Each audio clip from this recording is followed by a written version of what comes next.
Welcome to the December 4th, 2012 meeting of the Glendale City Council. May we have a roll call, please? Council members: Friedman. Here. Manukian. Here. Najarian. Here. Weaver. Here. Mayor Quintero. Here. The flag salute will be led by Councilmember Friedman and the invocation by Rabbi Rick Schechter of Temple Sinai. I invite you to rise and join me in renewing our pledge to the flag. I pledge allegiance to the flag of the United States of America, to the republic for which it stands, one nation, under God, indivisible, liberty and justice for all. And standing for the invocation.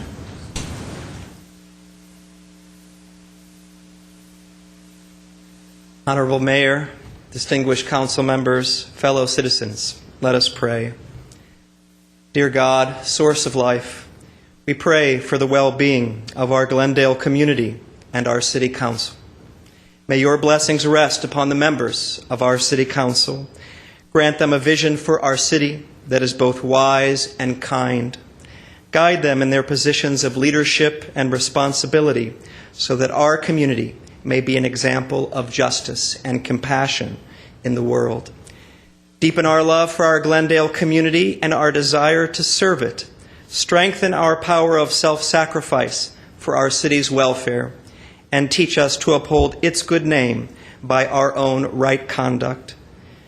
May this holiday season imbue each of us with a renewed sense of faith, family, community, friendship toward our neighbor, and love and concern for our fellow man, woman, and child.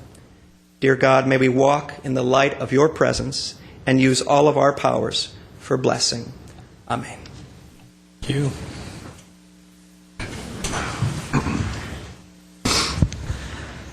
Have your report. The agenda for the December 4th, 2012 regular meeting of the Glendale City Council was posted on Thursday, November 29th, 2012 on the bulletin board outside City Hall. Next, please. And number 3 under presentation and appointments is 3A agenda preview for the meetings of December 11th, 2012. Mr. Taktalian. Good evening, Mayor Quintero, members of the City Council. For the December 11th meeting, there will be no, there's only one item on the Glendale Housing Authority agenda, and that's approval of minutes.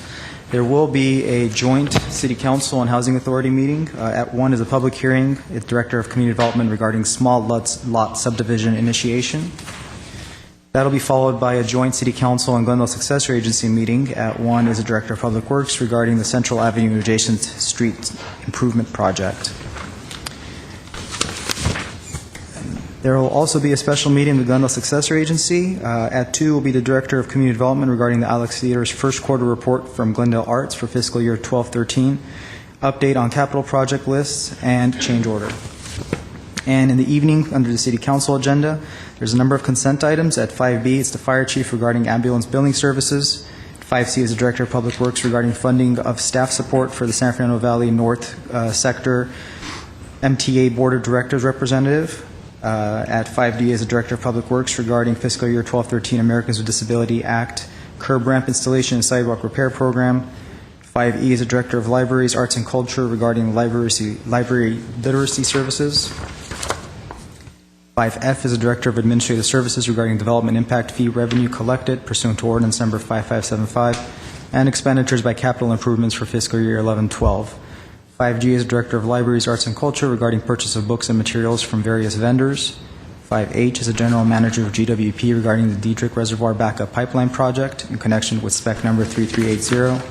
At 5I is the General Manager of GWP regarding extension of contract for water services from the Metropolitan Water District. And at 5J is the Director of Libraries, Arts, and Culture regarding interior design fees for the renovation of the Brand Library and Arts Center. And finally, under action items, at 8A is the Director of Information Services and Public Works regarding telephone and network cable services to replace the wiring in the Municipal Services Building. At 8B is the Director of Public Works regarding restricting the use of plastic carryout bags and imposing a 10-cent charge on recyclable paper bags. At 8C is the Director of Human Resources regarding the establishment of classification titles and compensation for employees of the City of Glendale. 5D is the Director of Administrative Services regarding report on the Comprehensive Annual Financial Report, or the CAFR. And at 8E is the General Manager of GWP regarding status of GWP's activities to comply with state environmental mandates. That concludes this report. Okay, thank you. Next, please. 3B is a nomination assignment for replacement of a member on the Civil Service Commission. This is the nomination of Councilmember Weaver. Yes, I'd like to put in nomination, the name of Ara Hatamian, to be discussed next week. Okay. Next. Next item is City Council and staff comments. City Council staff comments. Start with Mr. Weaver. Three things I'd like to know status on. The owner of Pet Brush, Renee Arpetian, made some suggestions. There's limits to what he can do, and I'd like to know when is that going to be coming back to us on Pet Rush, where the owner said he could save us some money or raise us some money. There were certain limitations what he could or couldn't do. It's been going on for a few number of months now. I'd like to know when it's going to come back. Or is it just going to be a report to me or what? I think the council will have to make a decision what he can do. Microphone. Okay. We have an update for you by next week. Okay. Second thing, when are the road diets going to come back to us? The road diets at this point probably wouldn't come back until we get ready to start talking about budget in next spring at the earliest, probably into next After summer. the election? Well, as part of the budget, so yes. I think it's a good issue to discuss during the campaign. The council approved the bicycle master plan. Contained within that bicycle master plan were the specs and the characteristics of the potential for road diets. But at this point, To know the cost, it'll be in the budget. it would all after. be a function of the money it takes to install such road diets. Okay, how about the smoking ordinance? Smoking We're going to ordinance. look at the separation between rows, like 25 feet or whatever. Staff was going to look into what restaurants or what they were doing on the states in the East Coast. When will that be coming back? That will be coming back hopefully in the next month or so, but likely that could be a couple of months as well. We intend to continue to package all of the smoking items together.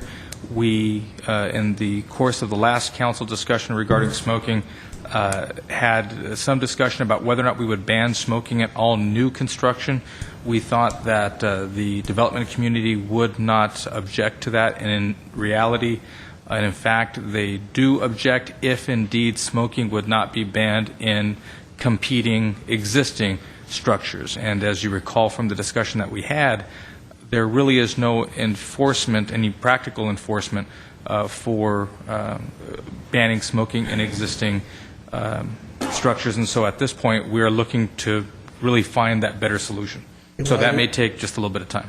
Well, I'd like it before April. Here, I'm the one that suggested it. An example, I drove by an Asian restaurant, purely Asian. I've been there. No smoking or anything in it. I drive by there within the last month, huge sign, hookahs here on the weekends. That is one purpose only, cash revenue. So I want this issue discussed soon rather than later. Okay? Not after April, now. Thank you. Well, I concur. The sooner the better.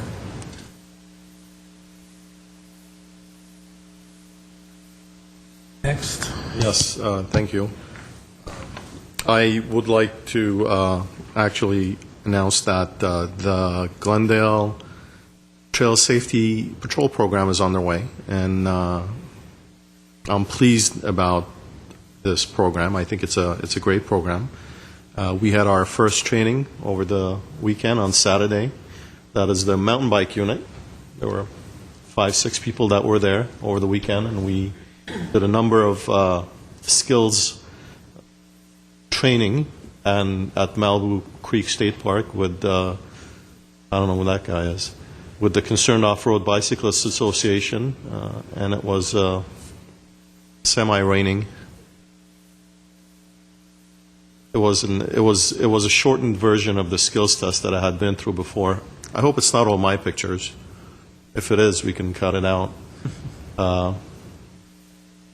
The trail safety program as well as the hiking unit. Do we have any pictures from the hiking unit? No? The hiking unit had their training on Sunday, and the biking unit had their training on Saturday. And it's this Saturday we are having the additional training that relates to CPR, city processes, equipment functions, and all of that. Briefings by the police department, by the fire department, and different department heads or department representatives that will give us instructions as to how to operate in the hills and in the trails around Glendale. I think it's a great program. If there are individuals who are interested, there is still you can still apply for the program, either for hiking patrol or for volunteer hiking patrol or volunteer biking patrol. The reason that this program will be successful, and it's very interesting, is because of some of the things that I see as I go up in the mountains in the weekends. And one of the things that I've seen over the past few weeks were cigarette butts. And what staff has come up with is signage to inform individuals that should not be tolerated up in the hills, because it is a fire area and it is a hazard. And if we can go to this is the first notice that you will see up at probably Brand Bench up on the hill. Smokers will be fed to bears. And the second one is our deer don't smoke in your backyard, please don't smoke in theirs. So it is tongue-in-cheek, but I think it's an important issue, smoking up in the hills. It is a fire area, and it can cause considerable amount of damage, and it can also affect people's lives. So don't do it, and be safe up in the hills. And if there are individuals who are interested in participating either in the hiking patrol unit or the mountain biking patrol unit, please contact the Parks and Rec Department, and they will guide you as to what you need to do. So thank you very much.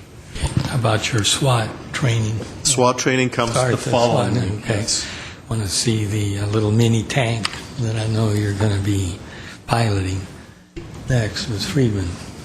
I wanted to talk about some events I went to, but first I just wanted to add on to Mr. Weaver's request about the smoking coming back. Something that I had asked the city attorney to look into that I would like him to follow up on, or her to follow up on when this item comes back, is the, I believe it's called civil enforcement remedy to help with enforcement. We had talked about it in regards to apartment buildings. And what this is it's a mechanism that some cities have been experimenting with to allow, rather than if a resident feels that in a building the smoking ordinance is not being upheld, rather than call the city, which becomes very difficult because we have to send police and they actually have to catch someone in the act of smoking, and it's almost impossible. But instead, they can basically take the offending party to court, and it's a lower bar that they have to prove in court to get the court to be able to do something about the person who's breaking the regulations. I would like the city attorney to look into that, not only that for our ordinance, but expanding it to commercial facilities, so that if a restaurant is allowing smoking and we can't catch them in the act, or whoever's doing that enforcement, that a customer could take that restaurant as well into the civil system. I think that that would be an enforcement mechanism that would give some more bite to our existing ordinances, and something that could really do some good.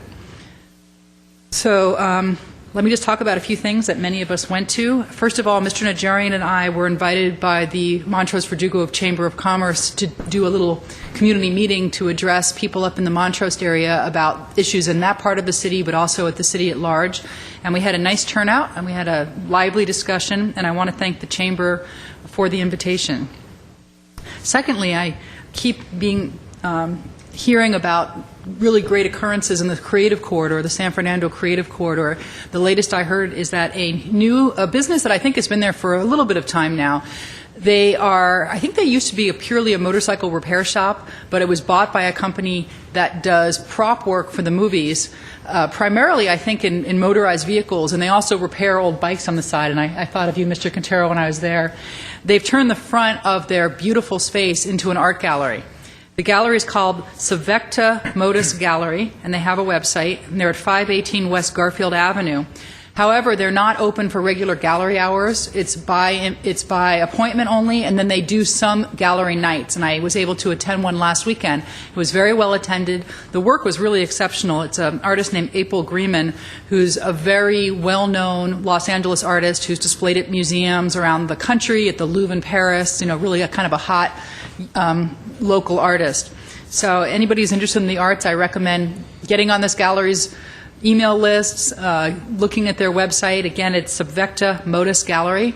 I think they're going to be, they already are, a really great addition to the creative corridor, and they're just a stone's throw from the Seeley's building, which of course is newly opened and also has artists and art installations in that building. All of us attended the Glendale Board of Realtors lunch this week, including several of our staff members. It was extremely well attended. It's wonderful to see the real estate community, always coming out and see what they're doing. I wanted to just acknowledge a few people who were honored. My very good friend Elaine Wilkerson was awarded the Citizen of the Year Award. And, she's very deserving of it, and this was given to her for her volunteer work for Habitat for Humanity and the rehab program that she works on for veterans. She does a lot in the community and really is deserving of that award, and congratulations to her. Also, Diana Walker from Caldwell Banker was named Realtor of the Year. She's extremely hardworking and always out in the community, and congratulations to Diana. We all also attended the Montrose Christmas Parade, which was a little bit wetter than it's been in the last several years, but I thought extremely successful, and I didn't think that it had any less turnout for being soggy. It was just tons of people up there, everyone having a great time. I was a little bit silly in not bringing an umbrella. I think I was the only council member to not have an umbrella, and I looked like kind of a drowned rat by the end of the parade, but we had so much fun that we didn't even care. It was just a wonderful time and extremely well organized as always, so congratulations to the Shopping Park Association for all of their hard work. And lastly, I was given a surprise award this week. I was invited to an event held by the Los Angeles County Bicycle Coalition. Good thing I decided to go, even though it was in Culver City. I said, they're friends, they do such great work, I'm going to go. And turns out they gave me and a council member from Culver City an award for the work that we've done for bicycle advocacy. So I don't usually like to talk about awards that I got, but I'm really proud of this one because I'm very proud of what we've done in Glendale in terms of making our roads safer for pedestrians and bicycles. And it was just great to have this organization acknowledge that. Thank you, Mr. Mayor. Thank you, Mr. Najarian. Well, absent from tonight's agenda is perhaps something that everyone was looking forward to, and that was the discussion of placing Kim Kardashian on the Rose Float. And unfortunately, as I suspected earlier, Ms. Kardashian does have a previous engagement New Year's Eve. Who would have suspected that? In Las Vegas, at a very high-profile nightclub with her boyfriend, Mr. Kanye West. So seeing as though she would have been a very unlikely attendee at the parade, should we have extended her the invitation, I didn't want to put her in the position of having to turn down the city of Glendale that she holds near and dear to her heart. So I asked the city manager to please remove that item from tonight's agenda. However, I was hoping that we could have a discussion to create general guidelines of who is an appropriate rider on the Rose Float. I've done a little bit of research in the past. It seems that many years the seats were just auctioned off to anyone that wanted to make a bid. Some of those bid prices were less than $2,000.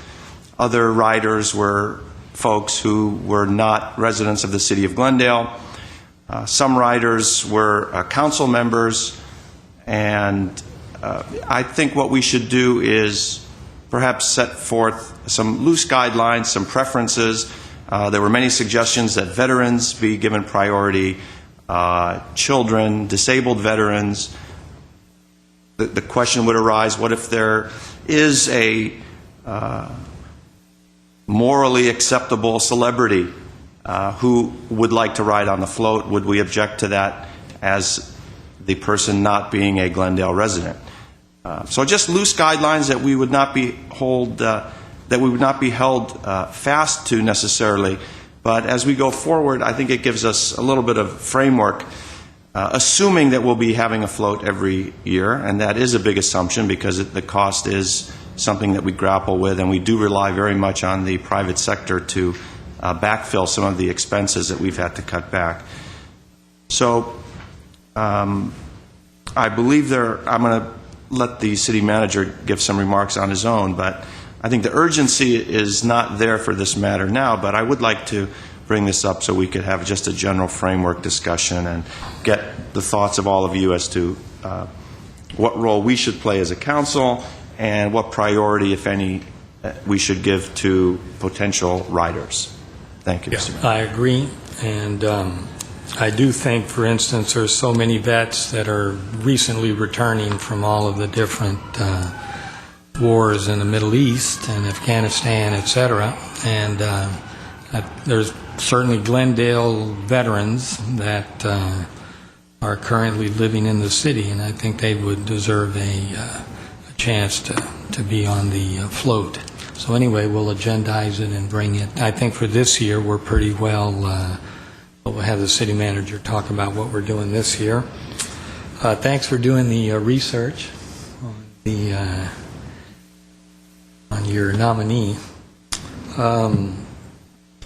Yeah, the different functions were quite interesting. The Montrose Parade, I am always just astounded that in the rain, and I mean it was raining. It rained all day, then it kind of cleared up, but the minute we got in the cars, the rain started coming down, and yet Honolulu was just packed with little kids, of course, who were oblivious to the rain, but adults who were there with their children, of course, children in the parade. So the Chamber of Commerce does a wonderful job, as well as the shopping park and all of the volunteers. There's hundreds of volunteers. You can imagine what it takes to put these parades on. Of course, the Glendale PD is there, and firefighters. It's a community effort, but it always is just so much fun. And rain or good weather, cold, whatever it is, people will show up for that parade. The Board of Realtors, I agree, it was a great function, and the Realtors also do a good job in this city of trying to maintain property values and bringing people in and out of homes, and then, of course, the commercial, both multifamily condominiums and the commercial realtors that we have in the city. This is their annual event, and it's always very well attended. And then finally, we had a MOU. We signed a memorandum of understanding with a Korean city, Pagu City, which is on the outskirts, about I think about 3/4 an hour away from Seoul, the capital of Korea, South Korea. And so we met the mayor, and they have lots of things going on in that city, lots of good companies that are headquartered there, have large facilities there. They also visited DreamWorks, so I hope in the future we'll have some economic benefit in addition to the cultural benefits that you have when you sign these friendly cities. They're called these friendly city agreements. I want to thank Mr. Chang Lee for helping to put this together, John Taktalian, who spends a lot of time working out the issues, and for all the council members that attended the ceremony. Staff comments. Only, sir, with respect to the Rose Float Riders for this coming year, promotional considerations and overtures notwithstanding, we continue to work with our partners at the school district, and I have been advised at this point that they have identified 4 outstanding young Glendalians representing each of the 4 high schools and they would be submitting those names to the Tournament of Roses to have them ride in this year's Rose Floats. However, we will be bringing back to you those guidelines for subsequent years. The names have to be secured, vetted, and because they're minors, have their parents agree. But presuming all that can happen in the next day or so, as deemed necessary by Tournament of Roses, at your next City Council meeting, the last one of the year, we will be presenting those students' names to you. Very good. Any other comments? Next, please. Next is consent items. The following are routine and may be acted upon by one motion. Any member of council or the audience requesting separate consideration may do so by making such request before motions are proposed. I'll move the consent calendar at 5. Mr. Mayor, I'd like to pull 5G. I will pull 5G.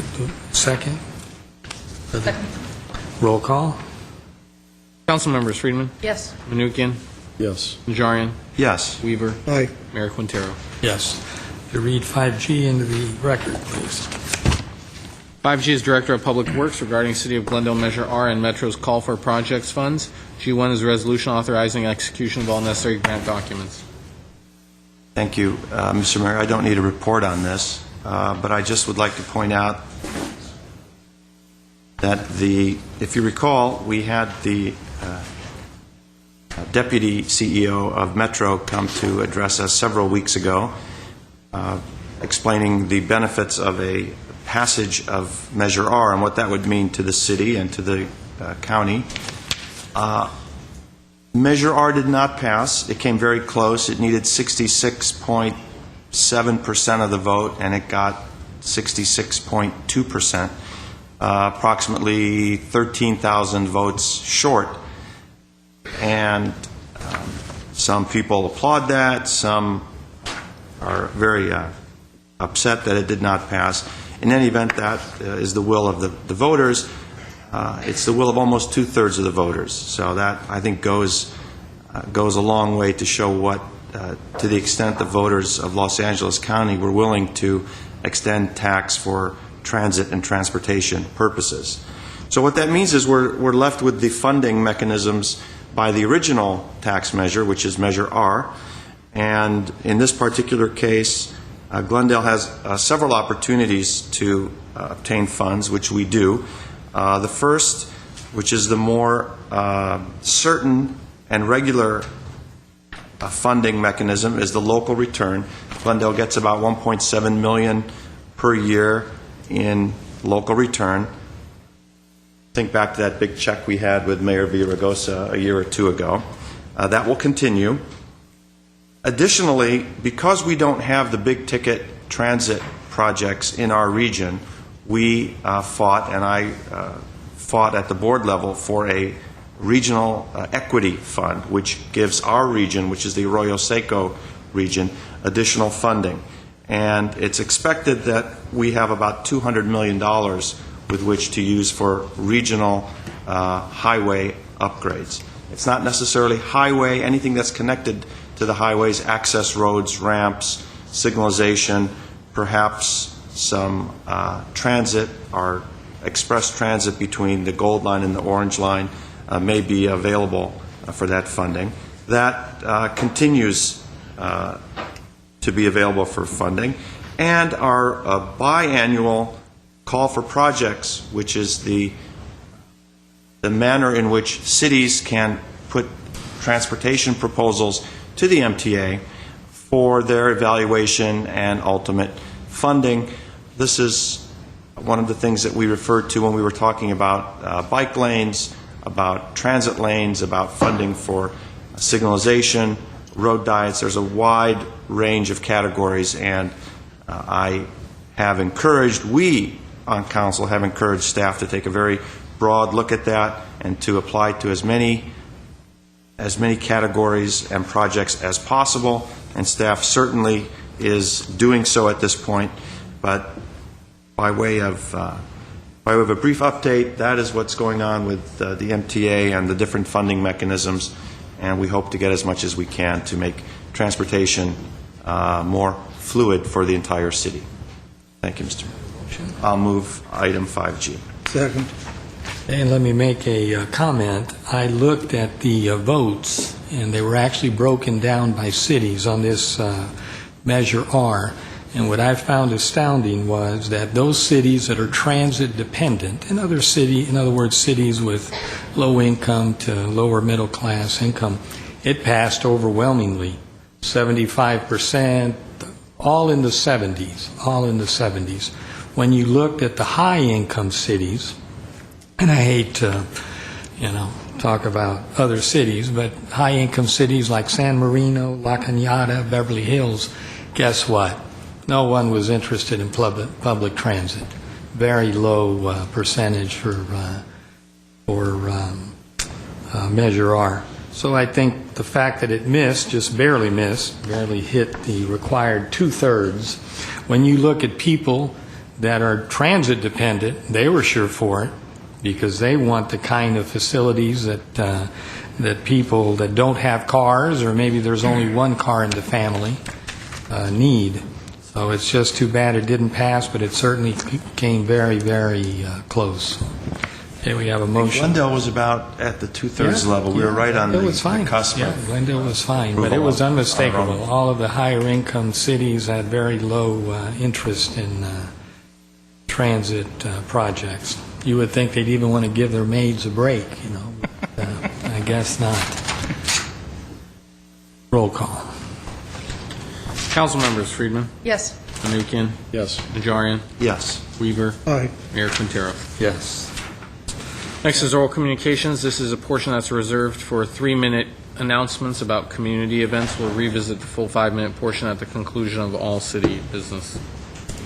Keith Sorum. Well, good evening, ladies, gentlemen, Mayor. Believe it or not, it's Christmas. Holidays are upon us, and it's time for the 55th annual Hoover Tour of Homes.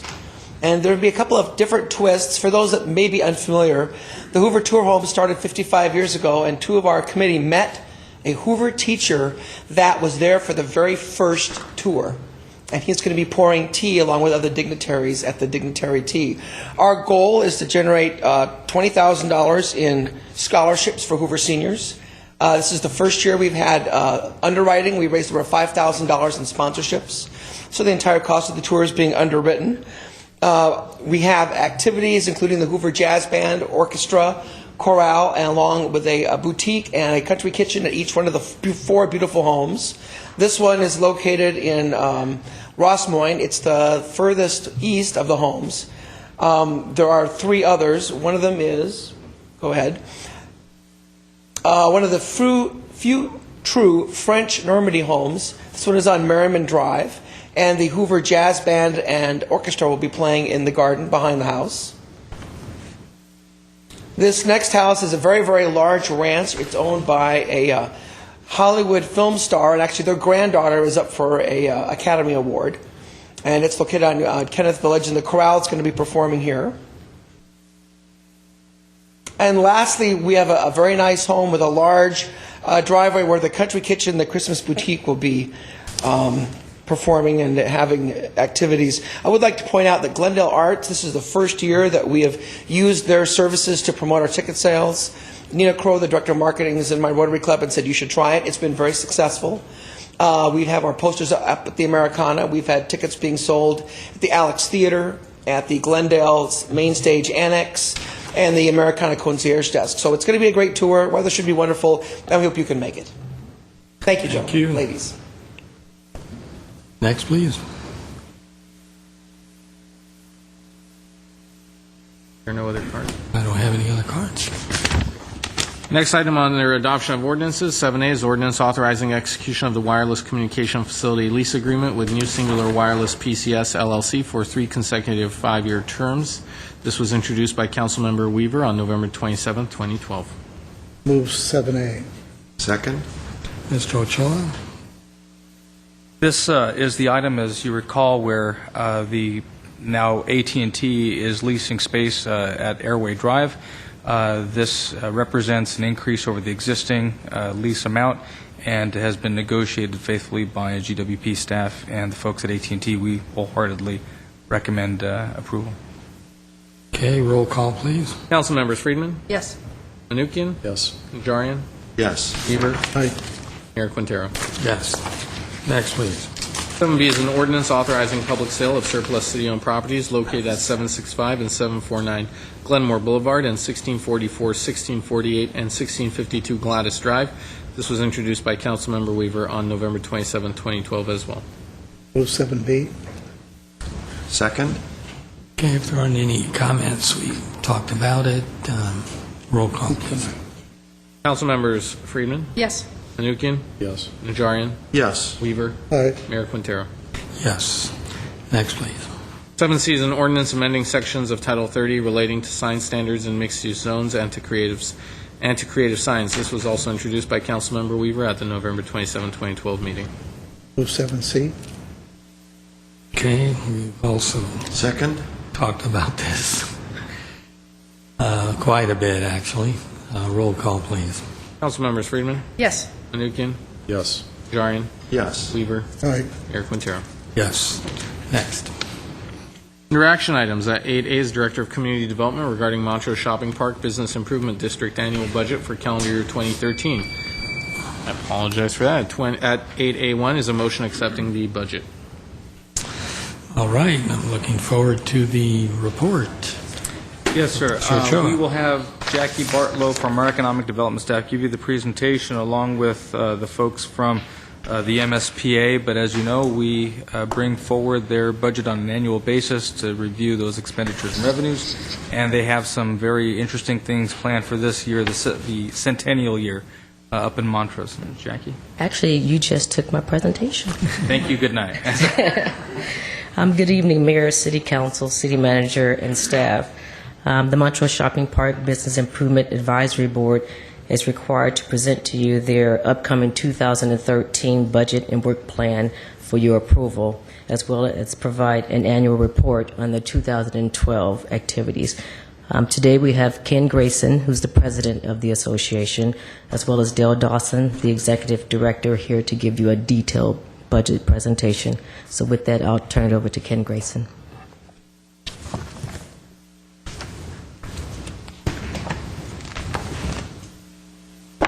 Good to see you. We'll need your name for the record. Yes, I'm Ken Grayson. I'm president of the Montrose Shopping Park Association.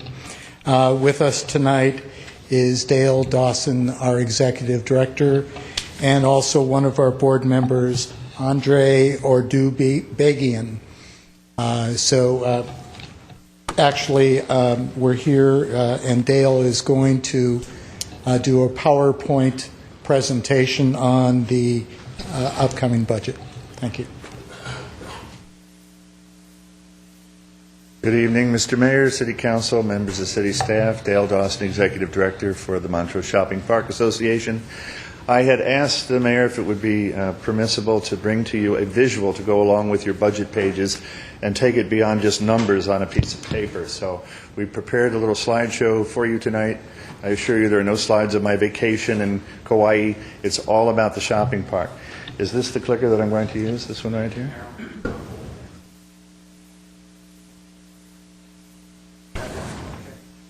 Thank you. I want to start with where the shopping park was probably back in, well, this looks like the 50s, 60s, somewhere in there. You see a straight line street and a lot of stores that aren't there anymore. We're looking down Honolulu Avenue, looking west from Verdugo Boulevard. On your right today would be Rocky Cola, Once Upon a Time Bookstore, Zeke's Smokehouse, etc. And this is the way the shopping park looked before it was really a shopping park. It was simply a business district. In the late 1960s, some gentlemen of the Merchants Association got together, went to a town in Denver, and decided to change the look of the town from what you see here to what we see today. They took the street and had it curve left and curve right, the idea being that you not only can't drive through very fast, hopefully, but you'll look to the left and look to the right as you see the shops and go through the town. Adding, obviously, a number of trees. We're kind of iconic with the jacarandas when they bloom, those that are left after the storm. And public seating areas, planter boxes, and so forth. So with the beginning of the Business Improvement District back in 1967, we had the town really start to look very pleasant and enjoyable. The yellow hibiscus were added by the city of Glendale in the last couple of years. I believe that is the official city flower of Glendale, if I'm not mistaken. And those are just beautiful up and down our streets. Our town clock, again, one of the icons that we use. So this is the atmosphere that gives us the backdrop for what we do as an association. This is taken from the Vietnam War Memorial, again, looking west through the 2300 block.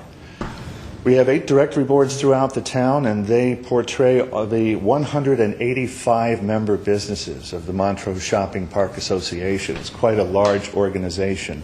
Everyone within the geographical district of the BID is, by default, a member of the Shopping Park Association. The members of the association elect their board. This is our current board, minus one who is not pictured. And these folks, their names appear there for you, 2 of whom are here tonight. They represent businesses in town, some of which have been there quite some time. Joselito's Mexican Restaurant, Copy Network, Grayson's Toontown, which not too long ago celebrated 50 years in town, La Perla Design Gallery, Bella Boutique, and these are the people that make the decisions on behalf of the merchant members of the MSPA. Our meetings are open meetings, and we get quite good attendance these days from not just our own constituency, but members of the press and other interested folk. And as you can see, there is no dress code. It's come as you are and sit however you want to sit. So no posture requirements either. And occasionally we'll bring the city of Glendale and their staff, and this, you see Mr. Hagani there before the beard, enjoying one of our meetings with many members of his staff, and they come to help us to understand what works well and what doesn't. So we want to thank the city of Glendale, council members and staff, for all of their tremendous help in helping us to do what we do. This year we began an effort to really communicate on a higher level with our merchants through meet and greet meetings, not just social, but Q&A and a lot of intense discussion so that people understand what we do, what we can do, and what we can't do. Our first meeting last spring was well attended by city staff. Mr. Ochoa was there, Mr. Quintero was there, and others from city staff, and we had a pretty good time helping people to get to know us and our partnership with the city of Glendale. What we're really known for, and that's why I put a kind of a theater curtain there, if you can see that, is our events and activities. So I want to take you through a year's worth of events in about 10 minutes, if you'll bear with me. These photographs were not professionally taken. Many of them were taken by iPhone. So with your indulgence, here we go. Our 51-week event is the Montrose Harvest Market and Marketplace, which has become a really strong Sunday attraction from 9 to 2 with our wonderful food vendors and growers, many certified growers within their mix, and a great place to come and get your shopping done on a Sunday with plants and so forth. We have a kids zone for the family with things for the kids to do, pony rides and such as that. And it's just a great day we even have salmon in our market. We've got everything. Bill's Bees, and of course music. We always have live music on the street. This is the Grimoli New Orleans Jazz Band has been kind of a signature for us in our Sunday markets. And so that's our 51-week event. What Mr. Ochoa mentioned a little earlier, which is coming up at the end of February in 2013, is our big blowout kickoff for the year-long centennial celebration. And so this is a photograph of the original land sale that took place. It's actually at the intersection of Verdugo Road and Montrose Avenue. You see Montrose Avenue curving around there to the left. And that was in 1913 when the land first began to be sold off. And they held a great big barbecue to kick it off. So our theme for the centennial is a Western theme, complete with equine events and mechanical bulls and whatever we can get away with. So it's going to be a big event toward the end of February. Watch our website to see what's going to unfold there.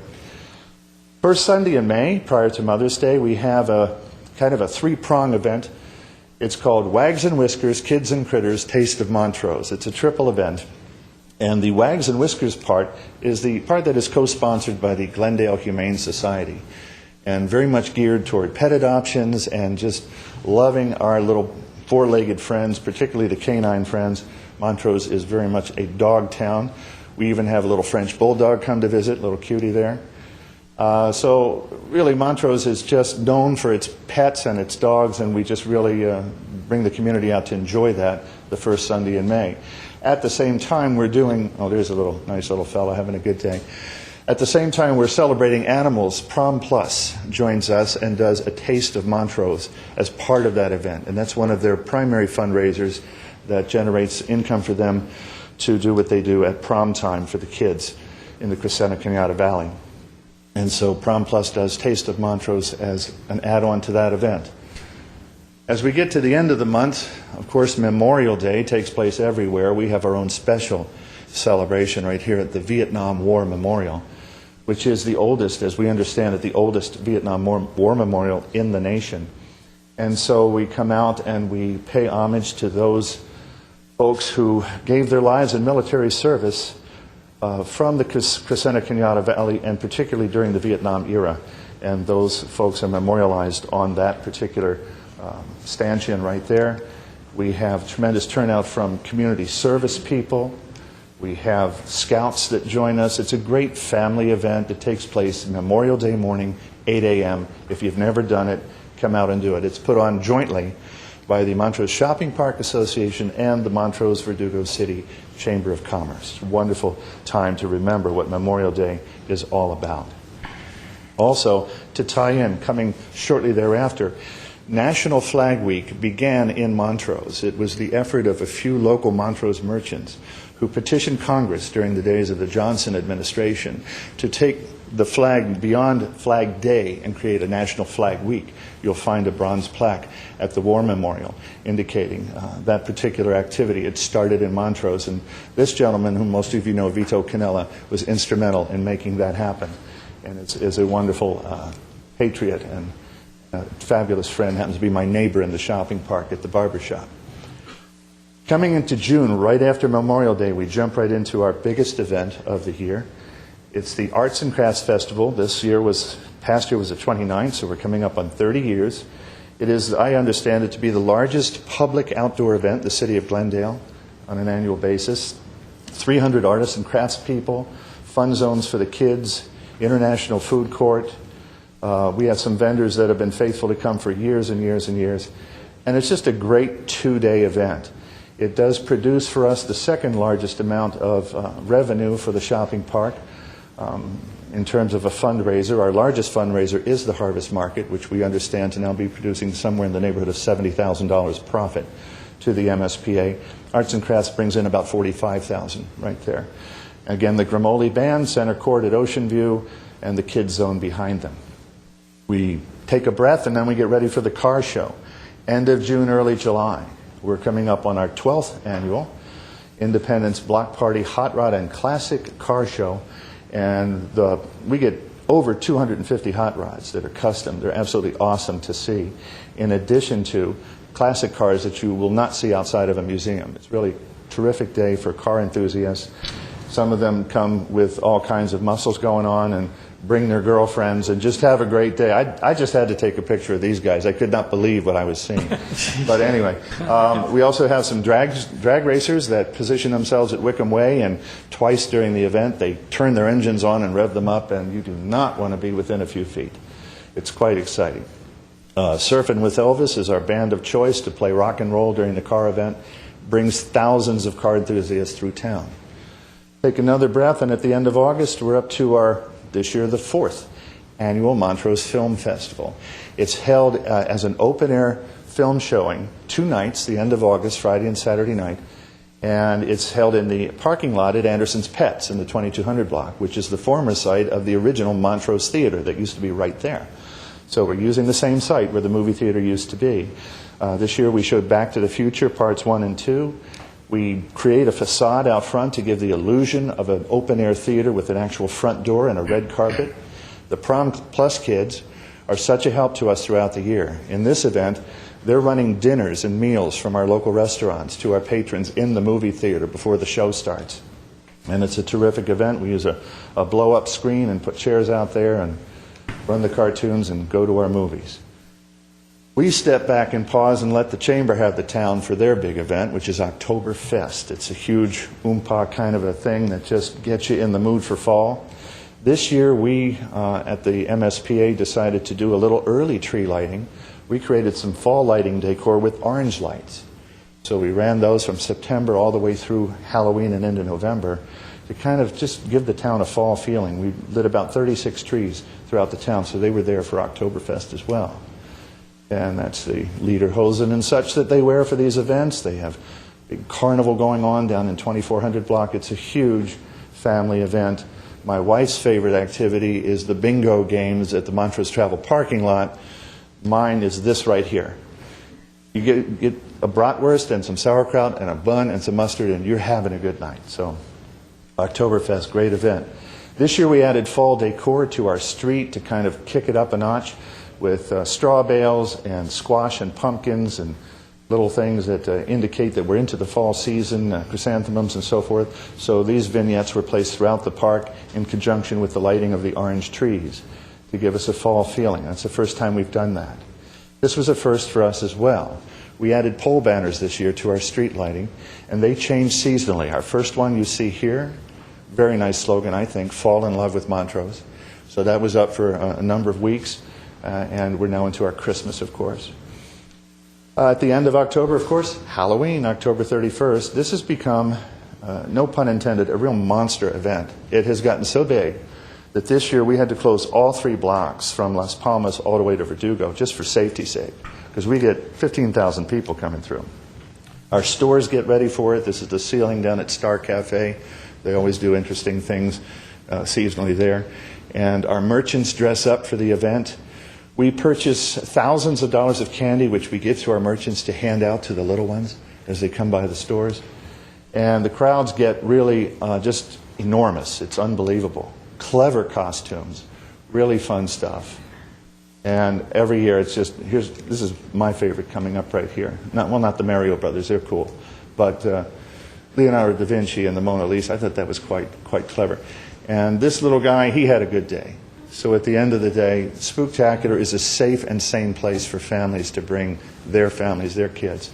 And they just gets bigger every year, whether we like it or not. Another new thing that we instituted this year was an encouragement to our merchant members to try to stay open a little bit later. Our restaurant venues have increased. We have a lot more nighttime traffic than we ever had before. And so even though mom and pop are tired by 6 o'clock, we're trying to say, okay, pick one night with us, Friday night. Let's stay open till at least 7. Let's see what we can get. We put bands on the streets, and we try to get a reputation for entertaining late into the evening, so we don't roll up our sidewalks quite every single night. And then we get to White Friday. White Friday is our version of Black Friday, and it's our kickoff for the Christmas season. It's the evening that we tell our customers to come to town, look for the snowflake, and many of our merchants, the reason we call it White Friday is they white out the sales tax for the day, and some of them for the whole weekend, and other deals and specials as well. And so that takes place the Friday right after Thanksgiving. And it's also called White Friday because we bring in 20 tons of snow, pump it into the 2200 block, and create an arena for families and kids that becomes, well, just insane by the end of the night. And you have to sort of watch yourself as you're walking through when they start flinging ice balls, but they have so much fun. So the families have really come out in force to enjoy the snow and not only the snow on the street, but we make it fall from the sky. We've done a lot of new things this year. This is a group of kids that came and sang for us on White Friday evening and did Christmas carols. And here you see Mayor Quintero with his wife and President Grayson on our trolley ride car getting ready to light the Christmas tree, which you see to the left. Once the Christmas tree is lit, the Prom Plus kids all the way down all 3 blocks are synced to turn on all of the GFIs that light the trees one section at a time as you go expanding out from the tree. So it's really a well-coordinated event, and now we're ready for Old Town Christmas. The stores gear up. This is the Wine Cave. This is Victoriana. Everybody, again, Star Cafe, people really go all out to make Montrose look really special for this season. Our banners change over from Fall in Love to Joy, Peace, and Noel. And, of course, our trolley is out there every Saturday and Sunday with free rides to anyone who wants to take one, sponsored by the Montrose Shopping Park. At this point, all the lights are on. All the trees are lit, and the town looks absolutely stunning. I've been to some other towns recently where they had their Christmas lights up. They can't touch us. We look so good. And, of course, music on the streets. We have music in all 3 blocks for Old Town Christmas. And Santa Claus is naturally out there handing out the candy canes and strolling the park. Then the parade that Ms. Friedman just spoke about, where some of you were more toward the end of the parade where the rain really came down. I got to get in and get out early, so it wasn't so bad, but I felt so sorry for you watching you come by without your umbrella. We host the Christmas parade, but we don't put it on. I want to give full credit to an association that is neither the Chamber nor the MSPA. It's called the Montrose Glendale Christmas Parade Association. And I've worked with them for years, and they're awesome. They're the ones that make this happen. We just help them out. And so it was very well attended. This is not this year because it's not wet, but it gives you an idea of the crowd. And this was the vehicle that the MSPA board rode in this year to remind people to do 2 things: have a Merry Christmas and shop Montrose. Some of the other things that we do that are on your budget sheets, other things that we support as activities through our fundraisers and such. The local cop station, which gives a basis for the police to do community policing, also gives us a police presence in town, making it a much safer venue. That particular facility is 100% paid for by the MSPA. The Vietnam War Memorial, we, along with the Chamber, we pick up all the expenses of maintaining the War Memorial. For many years taken care of by a wonderful fellow many of you know by the name of Bill Dodson. Bill recently retired and passed the baton to a Vietnam veteran, Steve Pierce, who is now our volunteer to take care of our War Memorial. We are also a sponsor for the CV Fireworks Association to, give the community a safe place to spend the 4th of July and do it in a sane manner. I should have mentioned at the parade, back there at the Montrose Glendale Christmas Parade, there are 2 platinum sponsors for that parade. One is the City of Glendale. The other is the MSPA. So we are definitely behind, as much as we possibly can be, every event that makes our community a good community. Here's just a little fun something I wanted to add. It has nothing to do with your budget. It has to do with being in Montrose and doing business there. You get to know everybody. You get to know the UPS guy, the mailman, your neighbors, and everybody on a first-name basis. So I just wanted to share with you the relationship that I now have with my neighbors. Jack Rocher on the left, Vito in the middle. These are my neighbors at the barbershop next door. So we're kind of the 3 stooges when we get together. We have a good time. And people in Montrose do that. It's a real family-friendly neighborhood. And we're happy to be there. So I want to invite everybody to friend us on Facebook. We're over 1,000 friends right now. Visit us at our website, shopmontrose.com. And whatever you do shop Montrose. I'd be happy to entertain any budget questions you might have, Mr. Mayor. Thank you for letting me do that. I think Very well, worth 1,000 well words. done. It certainly is. That was a wonderful presentation, and we'll have some budget questions. But let me say that I'm very impressed with the shopping park and the merchants. It seemed to all be headed in the right direction, and you obviously have some money in reserve.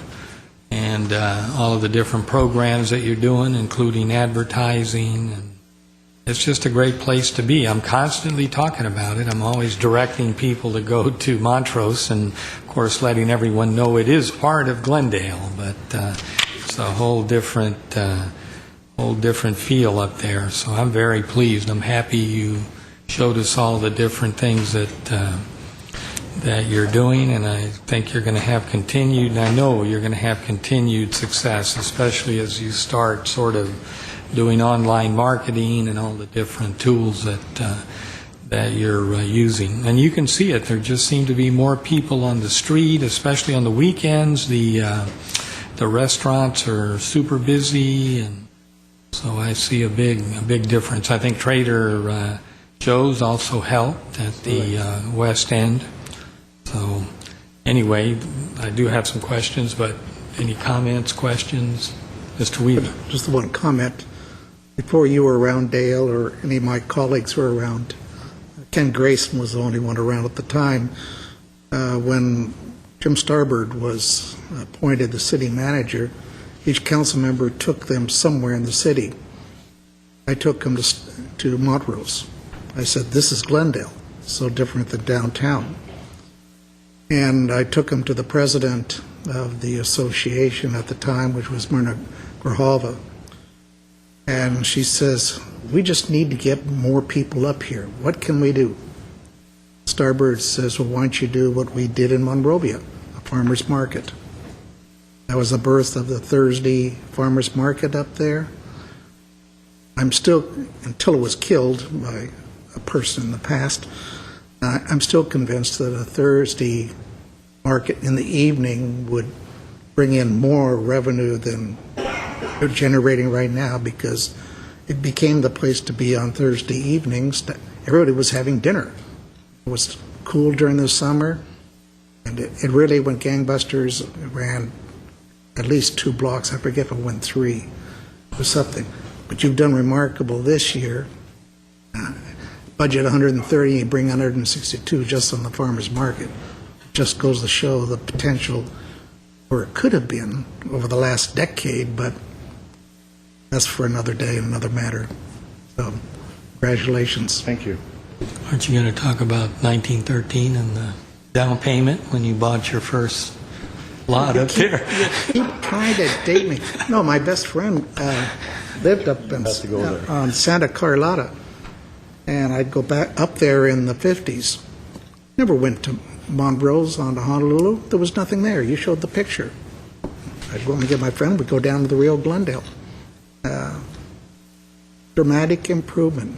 It's great. Sure. I mean, that's one of my 2 favorite places to be in Glendale. All the time. The people haven't gone up there. They should go up there, and you've increased the number of events, which is, there's always something week after week, and the merchants are more involved. So that's off to you. Thank you. Yeah, before Mr. Mnuchin, he's next, but let me just say I've mentioned it in the past that when I have visitors from the East Coast or sometimes from Europe, I take them to all the Pasadena Old Town, Santa Monica. I take them to all of the different sites. Montrose is always one of their favorites, and especially Americans, I think, because they're all mom and pop stores and restaurants that are unique. There's very few franchises there, and I think that's one of the best things that you have going. Individual stores and individual restaurants and cafes. Mr. Mnuchin. Thank you.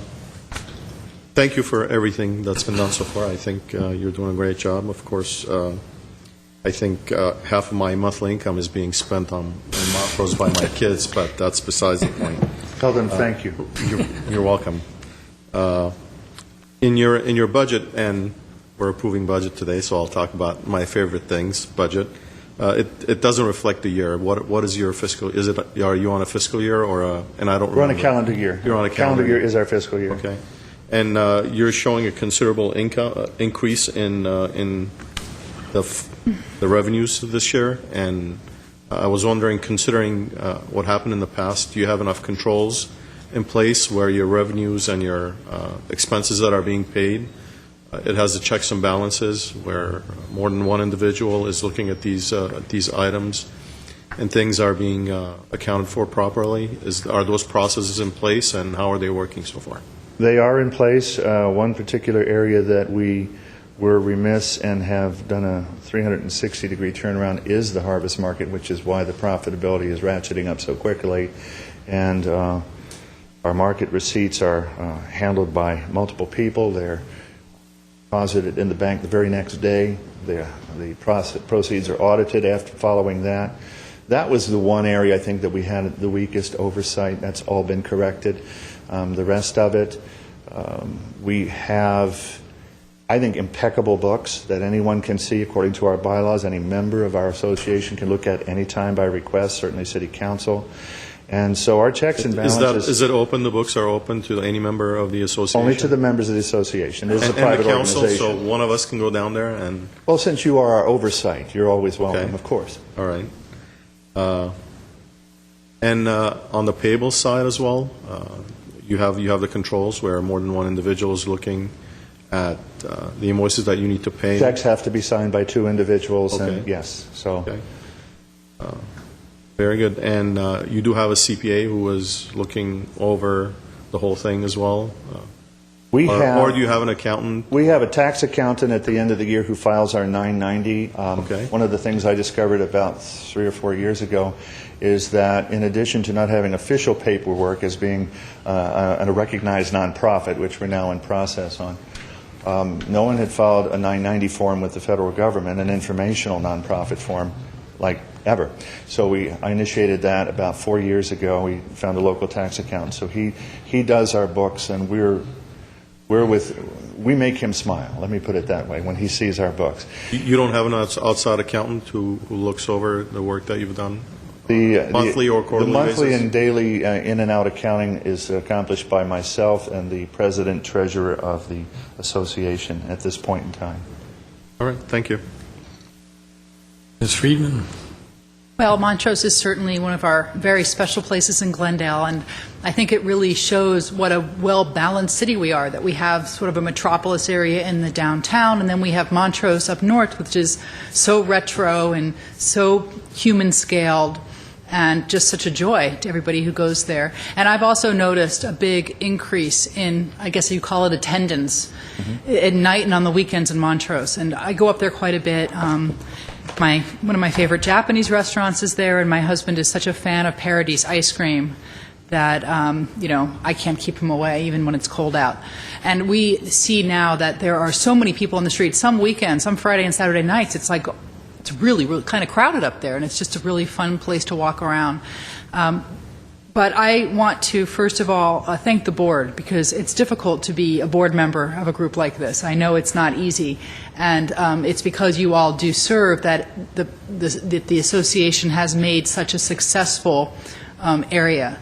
So thank you all for your service. And I also want to say that I think your centennial next year is going to be just a huge hit. And you haven't done anything like that before. You haven't done that before, obviously. It's the only centennial you've had. And it's a great time to share Montrose with the entire regional area, and also to explore your history and share that with people in the city who may not know that you are 100 years old and that you do have this history, and you do have the first Vietnam War Memorial and so many other things. So I'm really looking forward to that, and anything we can do at the city to help, we're here to help facilitate that. Thanks. Thank you. As you can see with the centennial, the plan for spending is higher even than arts and crafts. It's a $60,000 spend.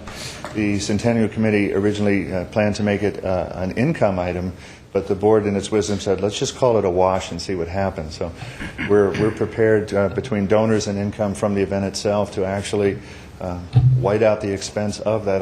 It's a big, big event, biggest we've ever done. So it's going to be exciting. Jerry? What I love, Dale, is that you continue to grow and continue to monitor the tastes and the relevancy of the stores and the events to the community. If you look back at those old pictures that you showed, it was nothing. I mean, I wouldn't be proud to say this was the best era of Montrose. I look back at it today, the Montrose Parade, as I was just going down. I mean, today are the good old days for Montrose, with the landscaping and the great mix of vendors and services and restaurants, and it continues to get better.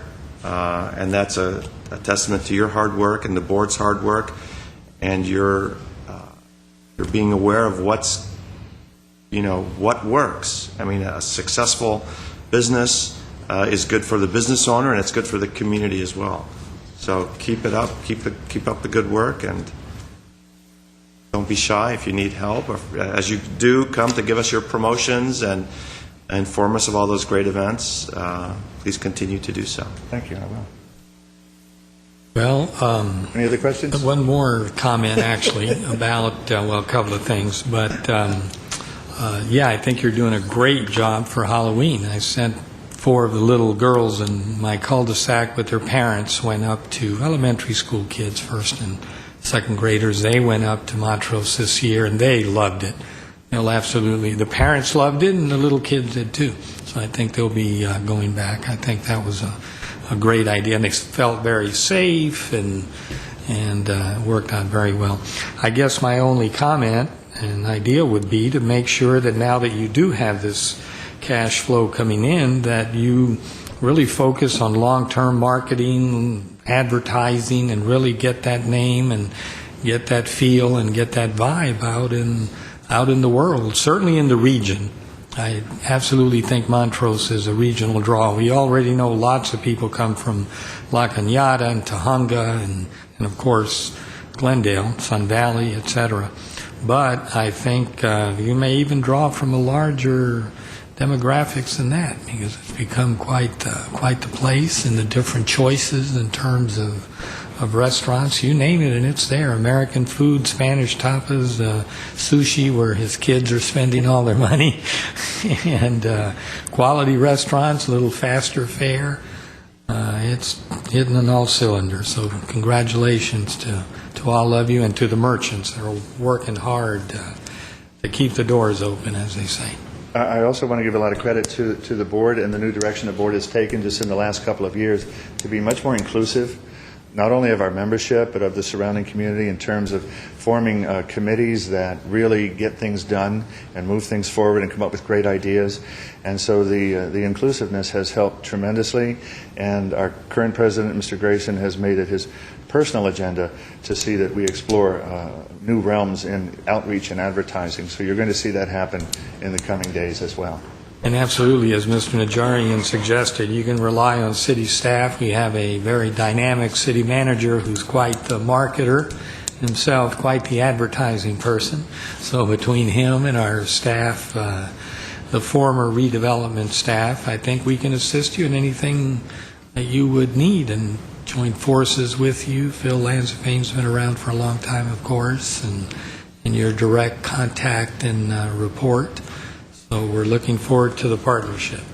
Thank you very much, Mr. Weaver. Just add one thing. Yes. It's the collaboration effort, getting so many minds coming up with ideas. That's the beauty of what you're now coming into, because you have all these events. It never used to be that way. No. Because only a small nucleus of people was making all the decisions. That's right. So you're heading there. And my daughter and my grandkids live on Honolulu, out west, so they're starting to enjoy park even more now. Good. Glad to hear it. Thank you very Thank you. much. Okay, do I have a motion? I'll move 8A1. Second. Roll call.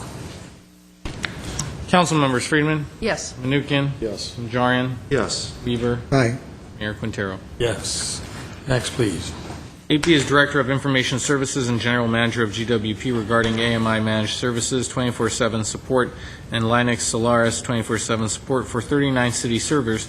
B1 is motion authorizing amendment to the agreement with Onyx USA LLC for $566,670 to provide AMI Managed Services 24/7 support through June 30th, 2013. B2 is a motion authorizing amendment to the agreement with Onyx USA LLC for $62,400 to provide 24/7 Linux Solaris support for 39 city servers through June 30th, 2013. Yes, sir, and certainly we can call Mr. Frega up for a brief presentation, but as you probably will recall from the budget, this is an item for grid modernization, an expenditure for the operational support for all of our electronic infrastructure. So GWP in the first larger amount, and then all of the other city servers in that smaller amount, the $62,000. Hey, no, I think we've been briefed on it, and I think we're all in agreement. It's basically equipment purchase to support. This is an agreement that you approved 2 years ago, and this is the first option. This is all the Is that right, pieces. Yes, sir. Pieces going into it. Okay, do I have a motion? Sure. How do we do it? I'll do 8B1 and 2 for starters. That's all there is. And a second? Second? Roll call. Council members: Friedman, Yes. Menuchyan, Yes. Najarian, Yes. Weaver, Aye. Mayor Quintero. Yes. Next. At 8C is Director of Information Services and General Manager of GWP regarding approval of agreements with 4 firms for various hardware and software purchases and related license agreements and professional services.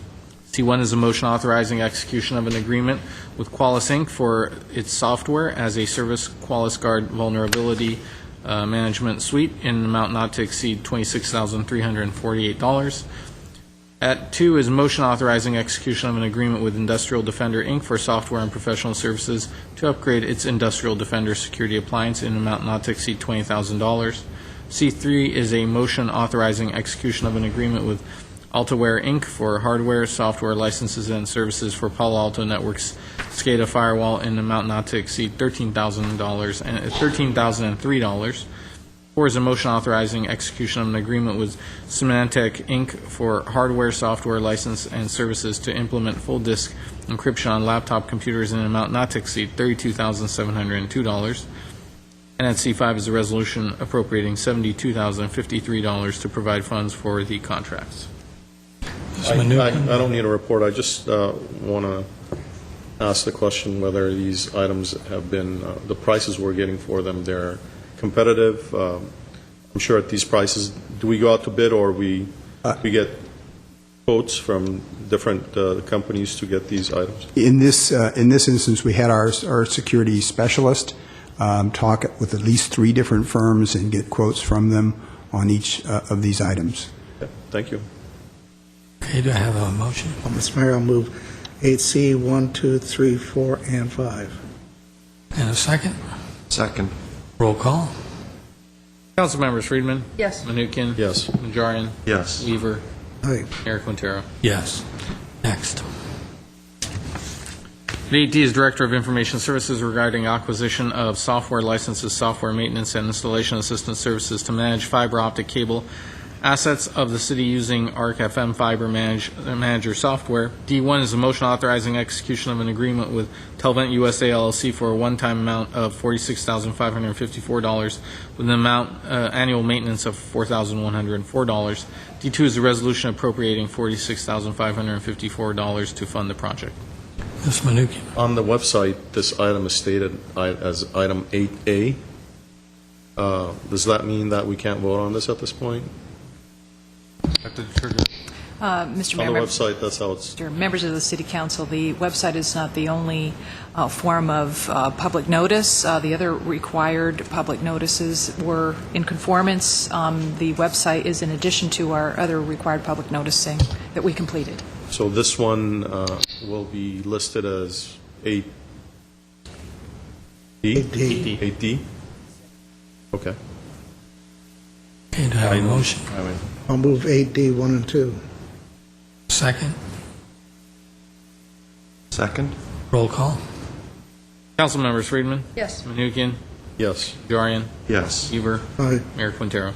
Yes. Next. At AD is Director of Information Services regarding software maintenance agreements. E1 is a motion authorizing an annual software maintenance agreement with ESRI Inc. for maintenance of the city's Geographic Information System, GIS software, an amount not to exceed $68,966.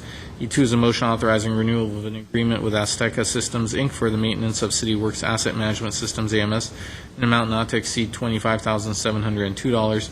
E3 is a motion authorizing execution of a 3-year agreement with Everbridge Inc. for continued maintenance of the city's emergency public notification system in an amount not to exceed $87,266. I'll move 8E, 1, 2, and 3. Second? Second? Second. Roll call? Members: Friedman. Yes. Menuchyan. Yes. Najarian. Yes. Weaver. Aye. Mayor Quintero. Yes. Thank you for the brevity of your presentation. Thank you, Mr. Fraga. Thank you. You're the kind of IT director that, that we long for. But he thought he'd be here for at least 2 hours.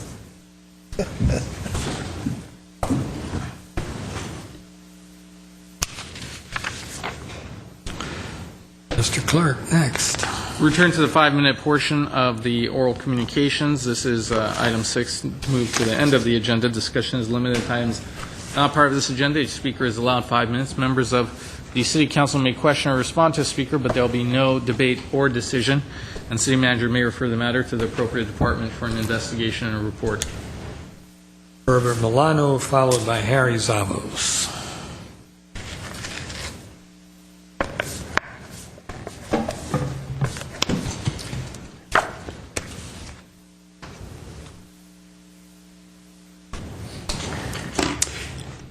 Good evening, Mayor Quintero, members of the City Council, Mr. Ochoa, and city staff. My name is Herbert Milano. I have taken the liberty of sending to you a copy of this very short PowerPoint presentation, along with an email that I sent to you just a few minutes ago, showing you the 1974-75 pages from the city's budget, which includes some historical information, as to how the city maintained two funds that are very important. And I'm bringing this up because it is my contention and the contention of a couple of CPAs that I talked to and a couple of attorneys that the information that you are presented with regard to the charter amendment change is not sufficiently transparent and it is misleading. So here is a summary, if I may point to you to the PowerPoint. This is the way that the distribution of revenues from the Glendale Water and Power were done from 1941 forward to around 1983. You have your revenues minus your operational expenses, an amount set aside for infrastructure, and a surplus amount. That surplus amount, what would be in a private industry the net profit, would be moved over to another account called the surplus fund.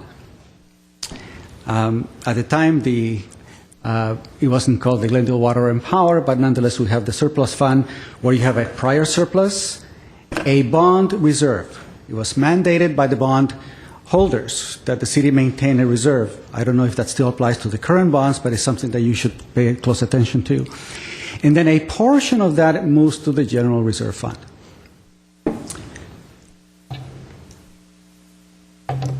And here's the next slide. Then it goes into a general reserve fund. Doesn't go directly into the general fund, it goes into a reserve fund. And the reserve fund has a transfer provision where you can take the transfer amount and into the general, what this was called at the time, the general budget fund is now called the general fund. Now, if you notice, it says also that it is a revolving transfer because the amount of money was meant as a way to patch the property tax revenues. So from the time that the budget is set to around December, January, when you begin to get the funding from the property tax, that's the money that basically was used for that purpose. In some years, a surplus from the general fund actually went back into the general reserve fund. All right. So what does this mean? This means that the manner in which you have phrased the charter amendment, removing both the surplus fund and the general reserve fund, puts the general fund in jeopardy, and it puts the utilities funds in jeopardy as well because you leave no room for a rainy day. But it is worse. The city has significant capital improvement needs in order to be able to comply with the mandate from the state of California for renewable energy. You have been increasing the number of dwellings in Glendale by around 3,000 in the last couple of years. That puts additional demands on both water and utility. You have, at this point in time, not sufficient funds with regard to capital improvement. So you have to basically restore to more borrowing, but then you need the revenues to be able to support the borrowing, so you need to increase the rates. So who pays for that? Well, I know I'm paying for it, and I pay significantly because the commercial rates in Glendale are very high. 3 years ago, Glendale had the highest electricity rates in all of California. We still maintain exceedingly high water rates. But there is another area that has been totally left out of this whole presentation, and that is that thousands of families are hurting significantly where they're asking for an accommodation with regard to their utility bills. They are the individuals who have been hard hit by this recession, and they're the ones who are going to be extremely hard hit by this. There is another group of individuals that are being hard hit. Those are the individuals that are being forced out of their jobs. Employees from the CEGA and employees from the Glendale Water Department. So as you're trying to accommodate the pension reform changes that you made in 2001 and the impact that it makes on the general fund, we're finding that a significant number of victims are the result of this charter amendment and the continuation of your practices as you have done for the past 10 years.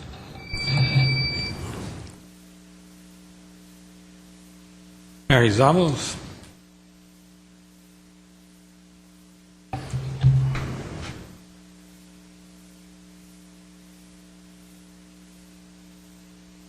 Council, my name is Harry Zavos.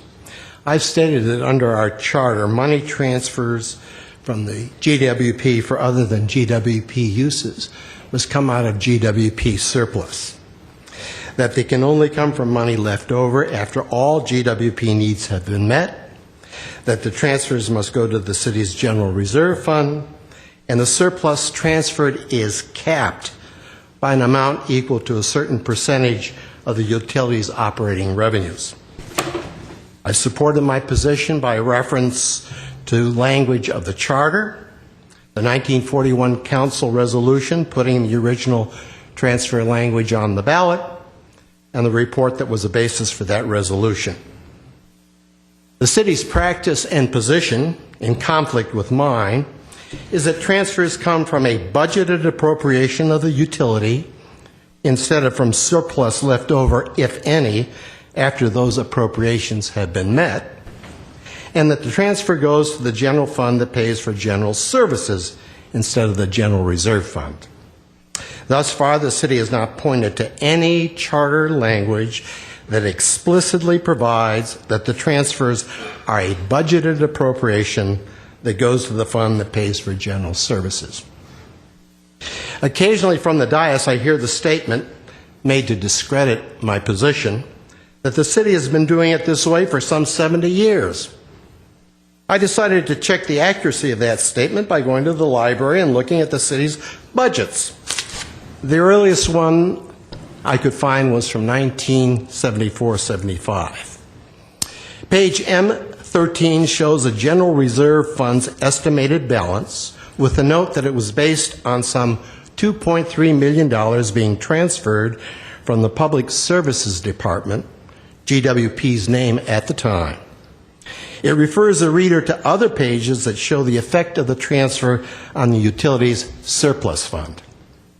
At page M23, the utilities surplus fund is described as representing excess revenues over expenditures.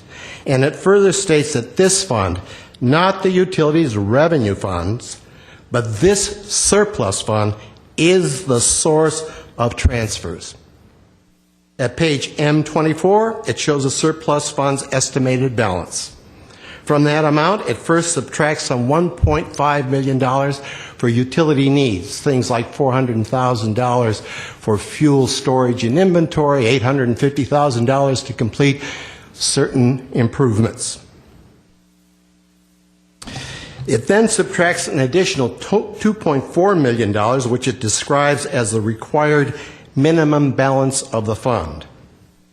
The approximate $3.5 million left is labeled, and I quote, estimated amount available for transfers to the General Reserve Fund. Finally, it shows the amount of the surplus that is to be transferred.